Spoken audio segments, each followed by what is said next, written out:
অনেক দিন পর আবারও সমুদ্র দেখার উদ্দেশ্য করেই যাত্রা শুরু করেছি। সমুদ্রকে নিয়ে আপনাদের সাথে কিছু কথা। সমুদ্র পৃথিবীর এক বিশাল এবং গুরুত্বপূর্ণ প্রাকৃতিক সম্পদ। এটি শুধু জলরাশি নয়, এর সাথে জড়িয়ে আছে ইতিহাস, সংস্কৃতি এবং প্রাকৃতিক অসীম সৌন্দর্য। সমুদ্রের বিশালতা, গভীরতা এবং এর শান্ত ও উত্তাল রূপ মানুষকে মুগ্ধ করে। সমুদ্রের সৌন্দর্য মানুষের মনকে ছুঁয়ে যায়। সমুদ্রের শান্তি আমার মনের শান্তি। যতটুকু আমি জানি, সমুদ্রের গভীরতা ততটা অজানা। প্রকৃতির সবচেয়ে সুন্দর মৌলভী সমুদ্রের হাওয়া ও ঢেউয়ের শব্দ। যখন পৃথিবী নীরব হয়, তখন সমুদ্র কথা বলে। সমুদ্রের ঢেউ আমার চিন্তা। সমুদ্রের মতো জীবনে বড় কিছু পাওয়ার জন্য অনেক কিছু হারাতে হয়।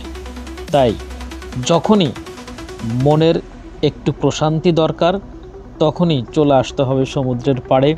সমুদ্রের এই প্রাকৃতিক সৌন্দর্যটা উপভোগ করলেই মনের মধ্যে কিন্তু একটা অন্যরকম তৃপ্তি কাজ করে। তাই আপনিও চাইলে আসতে পারেন।